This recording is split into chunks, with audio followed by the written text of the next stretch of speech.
నమస్తే, welcome to our channel. నేను సిరి. ఈరోజు మనతో పాటు ఉన్నారు Telangana TDP spokesperson A S Rao garu. నమస్కారం సార్. సార్, ఇప్పుడు చూస్తున్నట్టయితే చంద్రబాబు నాయుడు గారికి స్క్వాష్ పిటిషన్ మీద 17A దాని మీద కోర్టు అయితే ఎలాంటి నిర్ణయం ఇచ్చిందంటే మనకు అనుకూలంగా ఒకటేమో అనుకూలంగా లేదు అంటే ఒకటేమో వర్తిస్తుంది వర్తించట్లేదు అని చెప్పేసి. సో ఈ నిర్ణయంతో అంటే ఈ తీర్పుతోని రాజకీయ నాయకుల అందరిలో ఒక కన్ఫ్యూజన్ స్టార్ట్ అయిన అనుకోవచ్చా సార్? 100% సరి.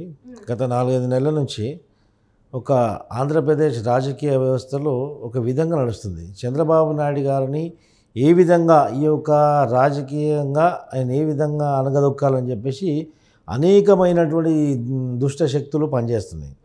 ఎందుకంటే ప్రజాస్వామ్యబద్ధంగా ఆయన ప్రతిపక్ష నాయకుడు కానీ అప్పుడు పాలకపక్షంలో ఉన్న ఒక ముఖ్యమంత్రిగా ఉన్నా కానీ ప్రజాస్వామ్యానికి డెమోక్రటిక్ సిస్టమ్కి అత్యంత విలువగా ఇచ్చి ఆ డెమోక్రటిక్ సిస్టమ్ ప్రకారంగానే ఆయన పరిపాలించారు. ప్రజాస్వామ్యబద్ధంగానే ఆయన పరిపాలించారు. ప్రతిపక్ష నాయకుడు కానీ ప్రజాస్వామ్యంలో ఆయన కల్పించిన హక్కులు ఏ రోజు దుర్వినియోగం చేయలేదు. చంద్రబాబు నాయుడు గారికి ఉన్నటువంటి ప్రజాదరణ, రేపు చంద్రబాబు నాయుడు గారికి ఉన్నటువంటి చాతుర్యత, మొత్తం దక్షిణ భారతదేశంలోనే చంద్రబాబు నాయుడు గారిని కంపేర్ చేసే నాయకుడు లేరు. ఒకవైపు ఉత్తర భారతదేశంలో కానివ్వండి, కేంద్ర రాజకీయాల్లో కానివ్వండి, రాష్ట్ర రాజకీయాలు కానీ ఒక పెను మార్పులు తేగలగా ఒక సమర్థవంతమైన నాయకుడు చంద్రబాబు నాయుడు గారు. అలాంటి నాయకుడిని ఒత్తేస్తే మళ్ళీ ఇక్కడ జరుగుతున్నటువంటి అరాచక ప్రభుత్వాన్ని అడ్డుకునే వాళ్ళు ఎవరుండరు. ఈరోజు సైకో ప్రభుత్వాన్ని జగన్మోహన్ రెడ్డి ప్రభుత్వాన్ని అడ్డుకోవాలంటే కేవలం చంద్రబాబు నాయుడు గారు ఒక్కడే సమర్థుడు.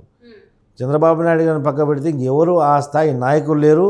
అంత పోరాటం చేసి జగన్మోహన్ రెడ్డి ఎదుర్కొనే నాయకుడు కూడా నాయకత్వం అక్కడ లేదు. సో దీనికి ఏం చేస్తారు, రకరకాల మీరు చూడండి, ఒక అర్ధరాత్రి ఒక టెర్రరిస్ట్ని అరెస్ట్ చేసినట్టు అరెస్ట్ చేసి మీరు అక్కడ నుంచి ఇక్కడ వరకు బై రోడ్డు 12 గంటలు 24 గంటలు తీసుకొచ్చి మళ్ళీ జైల్లో కూడా అనేకమైనటువంటి భద్రతా లోపాలతో కూడినటువంటి అక్కడ ఆయనని జ్యుడిషియల్ కస్టడీ పెట్టారు.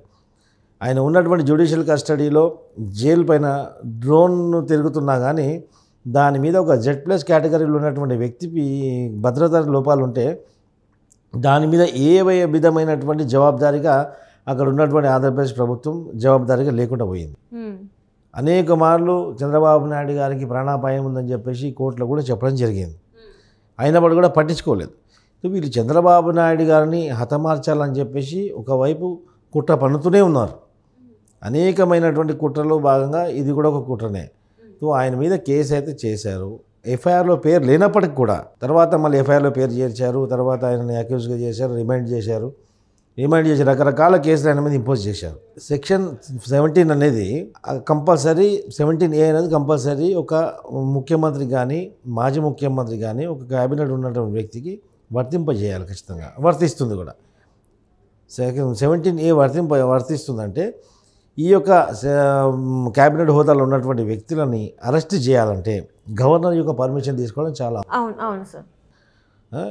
చంద్రబాబు నాయుడు గారిని అరెస్ట్ చేసినప్పుడు మేము క్వాష్ పిటిషన్ వేసినప్పుడు ఈ యొక్క ఒక క్లాస్ తోటే 17A వర్తిస్తుంది కాబట్టి యాజ్ పర్ 17A మీరు పర్మిషన్ తీసుకోవాలంటే మేము గవర్నర్కి మెయిల్ ఇచ్చాము, గవర్నర్కి మెసేజ్ పెట్టామని రకరకాలైనటువంటి సమాధానాలు ఈ పాలక పక్షం నుంచి ప్రభుత్వం తరఫు నుంచి వచ్చాయి. అయినప్పుడు కూడా 53 రోజులు జైల్లో ఉంచినప్పుడు కూడా ఏ యొక్క సాక్ష్యాధారాలు చంద్రబాబు నాయుడు గారికి వ్యతిరేకంగా అక్కడ ప్రవేశపెట్టలేకపోయారు.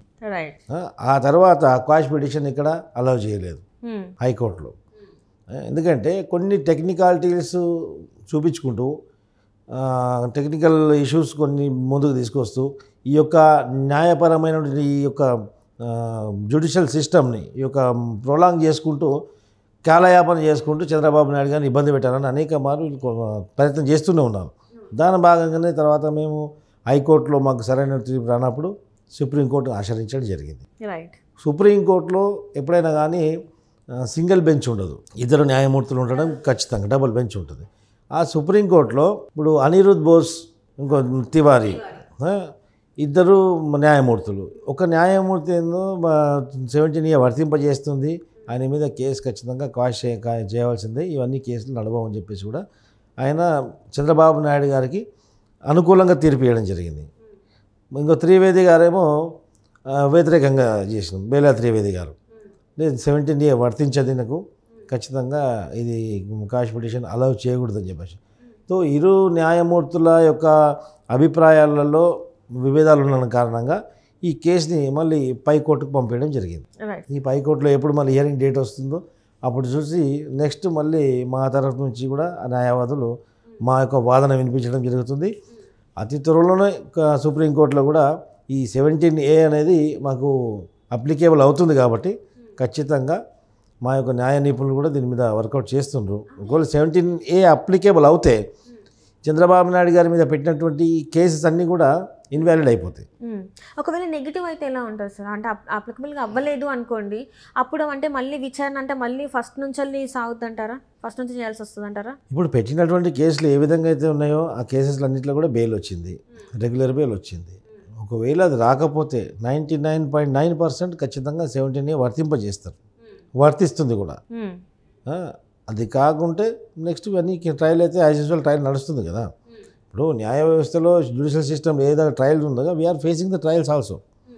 ఎప్పుడెప్పుడైతే హియరింగ్స్ ఉన్నాయో అప్పుడు మా న్యాయవాదులు డైరెక్ట్ వెళ్ళి కాంటెస్ట్ చేయడం జరుగుతుంది, మా యొక్క వాదన వినిపించడం జరుగుతుంది అనేకమైన కోర్టులలో. సో ఇక్కడ 17A అనేది కూడా కీలకంగా మారింది ఇప్పుడు. అదేవిధంగా అనేకమైనటువంటి కన్ఫ్యూషన్స్ క్రియేట్ చేసే యొక్క ప్రయత్నం వీళ్ళు చేస్తున్నారు.